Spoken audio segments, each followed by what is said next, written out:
Halo guys, selamat datang di channel Solo Player Boruto. Di video kali ini kita akan mereview kembali manga Boruto to Blue Vortex chapter ke-16. Nah, di chapter sebelumnya itu, atau tepatnya di chapter 15, Shinki dari desa Sunagakure telah menjadi pohon dan berakhir menjadi Shinju yang bernama Ryu. Di sisi lain, Boruto mengajak Kawaki untuk bekerjasama melawan para Shinju. Apa yang akan terjadi ke depannya? Sebelum kita lanjut ke pembahasannya, mari kita putar dulu intronya. Shinobi no jidai wa owaru.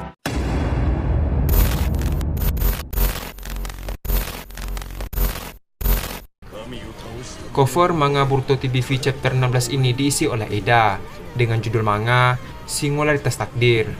Di panel awal manga, kita di belakang masa lalu Boruto yang sedang bersama Kashin Koji, dan di teks kanan panel manga bertuliskan kilas balik Boruto bertemu dengan Kashin Koji. Rahasia dari lahirnya Hiraishin milik Boruto akhirnya terungkap. Adegan dimulai dengan Kashin Koji yang berkata pada Boruto, ninjutsu ruang dan waktu mampu memindahkan pengguna maupun target lainnya ke berbagai tempat dalam sekejap, sama seperti kemampuan terbang. Ini adalah salah satu kemampuan dasar yang dimiliki Otsutsuki. Di masa lalu, kau telah memperlihatkan potensi kemampuan ini berkali-kali, namun semua kesempatan itu terjadi secara spontan akibat faktor-faktor khusus yang tak bisa berulang. Dapat disimpulkan bahwa kau belum bisa mengendalikan semua kemampuan itu. Akan tetapi, dalam waktu hampir 6 tahun, kau akan berhasil mengendalikan kemampuan itu dengan marking, yaitu membubuhkan cakramu pada suatu benda. Kau memanfaatkan berbagai logam sebagai medium untuk berpindah posisi ke berbagai tempat dalam sekejap. Kau memakai kemampuan itu sebagai ninjutsu untuk bergerak dengan bebas. Itulah Hiraishin no Jutsu. Boruto yang mendengar itu membalas, Hiraishin. Koji melanjutkan perkataannya, ya, nama yang sama dengan jurus keahlian kakekmu, Minato Namikaze sang Hokage keempat. Kau sendiri yang menamai jurus itu. Secara teknis, kodenya adalah tetap jurus yang berbeda. Hiraishin yang sesungguhnya tidak seperti yang kau gunakan. Di tengah usahamu dalam mempelajari teknik ninjutsu ruang dan waktu, kau justru mengembangkan Hiraishin imitasi yang menghasilkan efek serupa aslinya dengan caramu sendiri. Boruto membalas, mengembangkan? Masa aku sejenis itu? Jujur saja, ekspektasi macam itu membuatku merasa terbebani. Di panel selanjutnya, terlihat Boruto berlatih menggunakan teknik Hiraishin. Sambil Boruto sedang berlatih, Koji juga berkata, setelah melakukan percobaan berkali-kali, kau menarik kesimpulan bahwa medium yang paling efektif untuk marking cakra adalah yang terbuat dari logam. Mendengar hal itu, Boruto pun melihat pedangnya sambil berkata, logam, berarti pedang ini juga bisa. Koji membalas, tentu saja, dari shuriken, kunai, ornamen, bahkan peralatan makan. Berbagai benda yang terbuat dari logam dapat kau gunakan sebagai medium. Ketika medium berada dalam jangkauan penglihatan, melakukan perpindahan tempat yang akurat akan semakin mudah. Di sisi lain, Boruto yang mendengar penjelasan Koji pun melihat ke arah shuriken dan kunai yang menancap di atas pohon. Boruto berkata, jangkauan penglihatan ya, itu artinya semakin jauh jaraknya maka berpindah pun semakin sulit ya. Koji melanjutkan perkataannya, sebagai contoh, jika kau menggunakan dua shuriken sebagai medium dan meletakkan masing-masing shuriken itu pada suatu tempat di utara dan selatan, kau bisa mendeteksi cakra dari masing-masing medium dan berpindah tempat. Tapi, ada satu masalah. Di antara kedua titik itu, bagaimana caranya agar kau bisa memastikan titik mana yang akan menjadi tujuanmu? Boruto membalas, iya ya, kurasa itu sulit. Koji melanjutkan perkataannya, kalau kau hanya memakai satu medium, hal ini tidak akan jadi masalah. Tapi, itu artinya kau tidak dapat memaksimalkan potensi kegunaan jurus ini. Saat itulah kau mencetuskan sebuah ide, yaitu dengan memakai simbol. Kau memakai logam dengan bentuk yang beraneka ragam sebagai medium. Bentuk dari masing-masing logam itulah yang kau jadikan sebagai simbol. Dengan membayangkan simbol tertentu, meski koordinat yang kau tuju berada di luar pandanganmu, kau bisa berpindah secara akurat. Di sisi lain, Boruto membalas, benar juga. Dengan kata lain, khusus untuk pindah ke titik yang jauh, aku cukup menyiapkan logam dengan berbagai bentuk ya. Koji membalas, benar. Akan tetapi, semakin jauh jaraknya ke titik yang kau tuju, semakin kuat pula konsentrasi yang dibutuhkan. Dengan mendengar penjelasan dari Koji, Boruto berkata, intinya, semakin jauh semakin sulit ya. Aku harus banyak berhati. Koji melanjutkan perkataannya. Dengar, Boruto. Saat ini, teori dan pengetahuan yang seharusnya baru kau dapatkan setelah memakan waktu beberapa tahun, memang bisa kau dapatkan dalam beberapa menit saja. Tapi, pengetahuan hanya sebatas informasi. Jangan lupa untuk menguasai Hiraishin sepenuhnya. Dibutuhkan ketekunan yang luar biasa dalam mempelajarinya. Setelah Koji mengatakan hal tersebut, Boruto pun tiba-tiba menggunakan Hiraishin dan bergelantungan di atas pohon. Boruto berkata, tak usah khawatir. Aku akan terus berlatih. Lagi pula, masih banyak hal lain yang harus kulakukan. Adegan pun beralih ke tempat markas Orochimaru yang terbengkalai. Boruto berkata, apa maksudnya? Kalau sudah tahu jalan menuju masa depan yang baik dan buruk, bukankah lebih baik kita beritahu yang lainnya juga supaya mereka mau membantu? Dengan begitu, semua akan berjalan dengan lancar kan? Mendengar jawaban dari Boruto, si Koji pun terdiam sejenak. Koji membalas, ironisnya, semakin banyak orang yang tahu, maka semakin besar pula kemungkinan masa depan berubah. Begitu mengetahui apa yang dapat terjadi di masa depan, kita tak akan bisa bersikap seperti sebelumnya. Hasilnya, masa depan bisa mengalami percabangan yang kompleks dan alurnya akan semakin sulit untuk diprediksi. Kalau itu terjadi, maka membaca situasi dengan jipo pun jadi tidak ada gunanya. Ingatlah bahwa mengetahui apa yang akan terjadi di masa depan, hal baik maupun buruk, dapat mengubah masa depan itu sendiri. Semakin banyak masa depan yang diketahui seseorang, maka akan semakin menyimpang pula dirinya dari garis takdir. Ia akan menjadi eksistensi menyimpang yang mengusik stabilitas masa depan, yakni singularitas. Boruto membalas, singularitas. Koji melanjutkan perkataannya, untuk menuju masa depan yang ideal, semakin sedikit yang tahu justru semakin baik. Tugas kita sebagai singularitas takdir adalah memandu orang-orang menuju masa depan yang lebih baik dari balik layar. Boruto yang heran dengan perkataan Koji membalas, kita? Koji melanjutkan perkataannya kembali, sama sepertiku, kau pun telah menjadi singularitas takdir. Mendengar jawaban dari Koji, Boruto pun hanya bisa terdiam. Tak lama setelah itu, Koji tiba-tiba berkata, dan cepat atau lambat, itu juga berlaku untukmu yang telah menyaksikan informasi ini, Eida. Terlihat, Eida yang sedang memantau Koji dan Boruto dengan seringan di masa lalu pun terkejut mendengar Koji tahu bahwa dirinya akan mematai-matai mereka. Eida berkata, singularitas, takdir ya. Adegan pun beralih ke apartemen milik Eida. Terlihat, di sana ada Sarada dan Sumire serta Daimon. Sarada berkata, bagaimana Eida? Apa kau tahu sesuatu? Mendengar perkataan Sarada, Eida pun terdiam sejenak. Eida membalas, sepertinya Boruto memang punya alasan tertentu yang membuatnya tidak bisa bicara banyak pada kalian. Kurasa dia berbuat begitu agar kalian tidak perlu terlibat dalam bahaya. Mendengar jawaban dari Eida, Sumire pun hanya bisa diam. Di sisi lain, Sarada membalas, mungkin memang begitu, tapi dia selalu saja menanggung semuanya seorang diri. Konoha juga sama saja. Padahal sudah jelas Konoha dan Boruto punya musuh yang sama, tapi Konoha tetap menganggap Boruto sebagai musuh. Kalau begitu, setidaknya kita harus membantu dia. Lalu, sekarang Boruto ada di mana? Saat Sarada masih berbicara, Sumire memotong pembicaraannya dan berkata, Sarada, mungkin Boruto tidak ingin orang-orang tahu. Meskipun kita secara terang-terangan membela Boruto, bisa dibilang kita sama sekali tidak tahu informasi penting apapun tentangnya. Tapi kalau dipikir-pikir lagi, justru karena kita tidak tahu, makanya kita bisa masih bergerak dengan bebas di dalam desa. Sarada yang mendengar perkataan dari Sumire pun heran dan berkata, ketua kelas. Sumire melanjutkan perkataannya, menurutku, saat ini yang harus menjadi prioritas kita bukanlah mengejar Boruto. Sarada membalas, tapi ketua kelas juga lihat sendiri kan, kalau tidak hati-hati, nyawanya dalam bahaya loh. Melawan musuh seperti mereka seorang diri, dia terlalu gegabah. Sumire membalas, bagaimana kalau itu terjadi gara-gara kita ada di sana?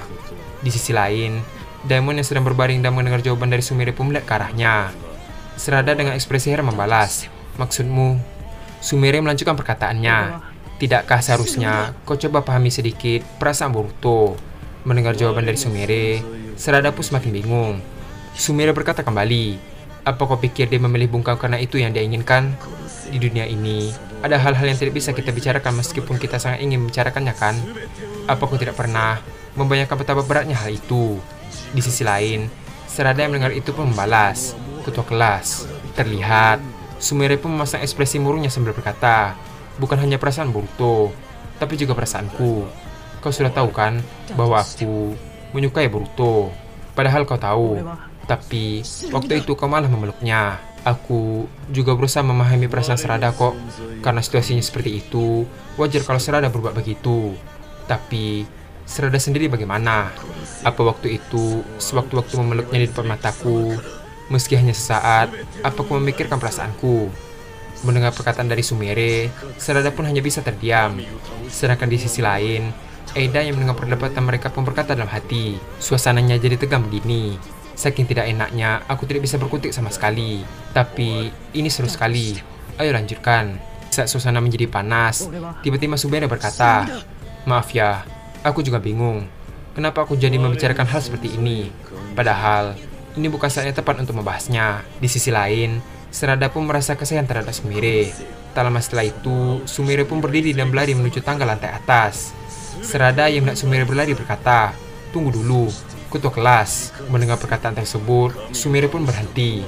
Sumire membalas, "Mau sampai kapan kau memanggilku seperti itu?" Setelah mengatakan hal tersebut, Sumire pun naik ke lantai atas.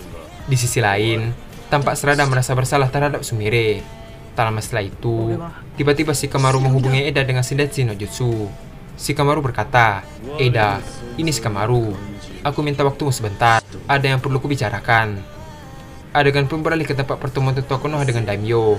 Daimyo berkata, "Apa maksudnya ini? Bukankah dia melakukan kontak berkali-kali dengan kalian?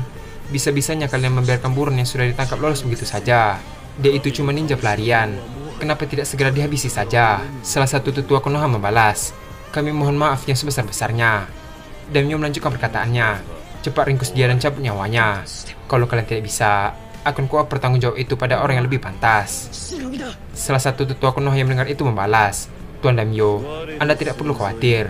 Kami pasti akan menghabisinya sesuai keinginan Anda." Adegan pun beralih ke koridor yang ada di tempat apartemen Eda. Terlihat Shikamaru baru saja sampai di sana. Shikamaru berkata, "Sebenarnya aku lebih memilih untuk tidak bicara empat mata seperti ini denganmu." Eda yang mendengar suara Shikamaru langsung melihat ke arahnya. Shikamaru melanjutkan perkataannya, "Soalnya kalau melihatmu, otakku tidak bisa berpikir dengan cepat." Eda membalas, "Aku tidak ingin tersaja mencuri dengar. Lagi pula, aku senang melihatmu salah tingkah, lebih menarik hati." Shikamaru melanjutkan perkataannya, "Lalu, bagaimana situasi di desa Suna?" Eda membalas, "Sayang sekali, tapi situasinya sesuai prediksimu. Manusia pohon dewa yang baru telah lahir. Namanya Ryu, anak dari Sunagakure itu yang menjadi modelnya." Shikamaru yang mendengar itu membalas, "Shinki, sial." Eda melanjutkan perkataannya, "Lalu, targetnya adalah Shikazekage." Shikamaru yang mendengar itu membalas, "Gara." Eda kembali melanjutkan perkataannya, "Saat ini, dia dalam kondisi aman karena tersegel. Tapi, Ryu bisa membuka segel itu. Mungkin karena segelnya berasal dari jurus milik anak itu sendiri." Shikamaru yang mendengar itu berkata pada Eda, "Kalau kita tidak segera mengatasi Ryu, nyawa Gara dalam bahaya. Aku akan segera mengirim utusan ke Sunagakure." Eda membalas, "Omong-omong, yang aku lihat itu adalah gambaran peristiwa beberapa jam lalu, bukan dalam waktu nyata." Shikamaru yang mendengar itu pun heran sekaligus terkejut. Eda melanjutkan perkataannya, "Di antara anggota mereka, ada satu yang merepotkan. Saat aku mengamati mereka dengan Senrigan, dia malah balik menatapku." Shikamaru yang mendengar itu membalas, "Dia bisa melakukan hal seperti itu? Kemampuan macam apa itu?" Eda membalas, "Entahlah, tapi dia membuatku merinding. Aku takut dia akan berbuat sesuatu kalau aku terus mengamati mereka. Karena itu, maaf ya, sebisa mungkin aku tidak mau mengamati mereka dalam waktu nyata. Lalu, ini soal Boruto. Kau yang mengaturnya kan? Kau memanfaatkan Mitsuki supaya Boruto bisa kabur." Mendengar perkataan dari Eda, Shikamaru pun tampak waspada. Shikamaru membalas, "Aku tidak tahu apa yang aku maksud." Eda melanjutkan perkataannya, "Kau pura-pura bodoh segala. Jangan khawatir. Aku tidak akan mengadukannya pada orang-orang Konoha kok. Kalau posisimu terancam, aku juga tidak nyaman." Selain itu, terlihat Eda pun mengingat Boruto waktu diinterogasi dan Boruto berkata bahwa dirinya tidak akan berbohong kepada mereka. Setelah mengingat hal tersebut, Eda berkata, "Dan yang terpenting, aku tidak ingin merepotkan Boruto." Mendengar perkataan dari Eda, Shikamaru pun heran. Eda berkata pada Shikamaru, "Yang berurusan abaikan saja. Aku hanya bicara sendiri. Setidaknya untuk saat ini, Kawaki juga setuju untuk bekerja sama dengan Boruto. Jika kalian ingin mengatasi para manusia pohon dewa, lebih baik kalian tidak mengganggu mereka." Mendengar jawaban dari Eda, Shikamaru pun hanya diam. Shikamaru berkata, "Eda, ini masih soal Boruto. Dia punya kolaborator misterius. Apa kau pernah melihatnya? Sebelumnya, dia pernah melakukan kontak denganku dalam bentuk kata. Aku merasa pernah melihat kata itu. Kashikoji, benar kan?" Tak lama setelah itu, kata Kashikoji pun keluar dari persembunyiannya yang berada di rambut Eda. Koji berkata, "Analisis yang bagus, Shikamaru Nara. Benar, seperti yang kau katakan." Di sisi lain, Shikamaru yang melihat kata tersebut pun terkejut. Koji melanjutkan perkataannya, "Dengarkan baik-baik dan tak usah bertanya. Aku hanya akan menyampaikan intinya saja." Mendengar perkataan Koji, Shikamaru pun heran. Koji melanjutkan perkataannya, "Konohamaru Sarutobi, Sarada Uchiha, lalu Mitsuki, utuslah mereka bertiga ke negara angin." Mendengar perkataan Koji, Shikamaru pun semakin heran. Koji kembali berkata, "Ryu atau Metsuri pasti akan muncul di lokasi tertentu. Tak tertutup kemungkinan keduanya akan muncul bersama." bekerja samalah dengan 2 shinobi Suna untuk menjatuhkan mereka. Shikamaru yang masih dalam keadaan bingung membalas, "Tunggu dulu, apa maksudmu? Jelaskan padaku, beri aku alasan yang masuk akal." Koji mendengar itu membalas, "Aku sudah bilang kan, tidak usah bertanya." Kalau mereka bertiga meragukan arahan itu, memikirkan alasan yang mampu meyakinkan mereka adalah tugasmu. Satu lagi, jangan biarkan Himawari Uzumaki keluar dari area Konoha. Kalau dia keluar dari area desa, Jura pasti akan berusaha mendekat. Dan jika itu terjadi, dia pasti mati. Terlihat, Shikamaru yang mendengar itu pun terkejut. Koji melanjutkan perkataannya. Untungnya, Jura memberikan apresiasi yang tinggi pada nilai budaya Konoha. Karena itu, dia tidak mau bertarung di dalam desa. Bisa dibilang Himawari aman selama ia berada di Konoha dan tidak ada kejadian tak terduga. Seandainya Jura datang berkunjung ke suatu tempat di desa, seperti toko buku, perlakukan dia selayaknya pengunjung biasa. Mendengar fakta yang diutarakan dari Koji, Shikamaru pun tidak panik dan berkata, "Ya benar saja." Koji melanjutkan perkataannya, "Aku serius.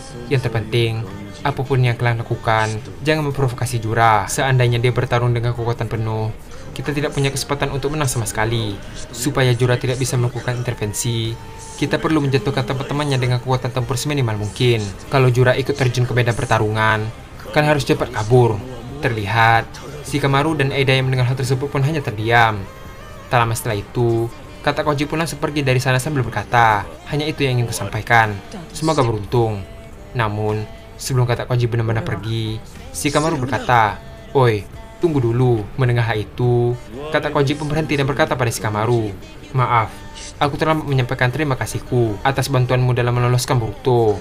Meski tak ada jaminan apapun, meski itu berarti menentang peraturan desa, kau melakukannya demi apa yang kau yakini sebagai hal yang benar, bukan?" Terlihat, Shikamaru yang mendengar jawaban dari Koji pun sedikit terkejut. Koji kembali berkata, "Aku tidak akan memaksakan apapun. Demi terwujudnya masa depan yang ideal, ikutilah apa kata hatimu." Setelah mengatakan hal tersebut, kata Koji pun meninggalkan tempat tersebut. Di sisi lain, setelah melihat kepergian kata Koji, Shikamaru pun mengeluarkan sebatang rokok untuk menenangkan pikirannya. Shikamaru berkata, "Dasar, merepotkan saja." Di saat Shikamaru sedang memikirkan sesuatu, Eda justru merenung dan berkata dalam hati, mengikuti kata hati. Di sisi lain, kita di belakang Sumire yang sedang bersembunyi di sebuah tembok. Terlihat, dia merasa bersalah karena telah menyakiti perasaan Sarada. Sumire berkata dalam hati, "Kenapa aku bilang begitu sih?" Adegan pun beralih ke tempat negara angin atau tepatnya di desa Sunagakure. Terlihat, ada Sarada, Mitsuki, dan juga Konohamaru. Setelah mereka sampai di sana, tampak Sarada melamun memikirkan sesuatu. Di sisi lain, Mitsuki melihat Sarada melamun pun menghampirinya dan berkata, "Sarada, kau baik-baik saja?" Sarada membalas, "Ya, tidak apa-apa kok, aku baik-baik saja." Konohamaru yang mendengar itu berkata, "Jangan melamun, nanti kau ditertawakan shinobi Suna loh." Setelah mengatakan hal tersebut, tiba-tiba Yodo memanggil Konohamaru. Ternyata, Yodo dan rekannya berada di atas batu yang sangat tinggi di belakang mereka. Konohamaru membalas, "Yodo ya, dan Araya." Yodo melanjutkan perkataannya, "Selamat datang di negara angin. Terima kasih sudah mau membantu." Konohamaru membalas, "Mohon kerjasamanya. Ayo bergegas ke lokasi." Tak lama setelah itu, mereka sudah berada di atas batu yang tinggi dan sedang mengintai para Shinjo yang ada di balik pilar tersebut. Konohamaru berkata, "Di area bebatuan pilar itu, berdasarkan info yang kudengar, koordinatnya di sekitar situ." Mendengar perkataan Konohamaru, Mitsuki berkata, "Pak Guru, dari mana Hokage ke-8 mendapatkan informasi itu?" Konohamaru membalas, "Entahlah, beliau bilang dari sumber terpercaya. Jujur saja, aku pun masih sangsi." Di sisi lain, Yodo yang sedang berada di sebelah Sarada berkata, "Yo, lama tidak berjumpa. Gayamu sekarang terlihat jauh berbeda. Itu saudara cowokmu ya?" Mendengar hal itu, Sarada membalas bahwa ini bukanlah seperti yang dia kira. Yodo membalas, "Jadi begitu. Kalau benar juga tidak apa-apa loh." Tak lama setelah itu, tiba-tiba Konohamaru menemukan Shinjo tersebut. Konohamaru berkata, "Ada. Itu manusia pohon dewa." Terlihat, di sebuah pilar batu itu, ada Matsuri dan juga Ryu. Di sisi lain, ada seekor katak Koji yang sudah rusak di hadapan Shinjo tersebut. Matsuri berkata, "Apa ini? Seekor katak?" Konohamaru yang melihat dari kejauhan menggunakan teropong berkata, "Sial, sepertinya mereka berdua sedang waspada." Adegan pun beralih ke Matsuri. Matsuri berkata, "Ini bisa jadi petunjuk yang akan membawa kita pada Boruto." Dan adegan pun habis sampai di sini. Dan di teks kiri panel manga bertuliskan, Para shinobi Suna dan Konoha maju menantang dua manusia Pondewa dengan kemampuan tidak terduga. Apa yang akan terjadi di chapter 17 nanti? Dan sebagai informasi, chapter 17 akan rilis di Manga Plus pada tanggal 19 Desember. Terima kasih telah menonton video ini sampai habis dan sampai jumpa pada video berikutnya.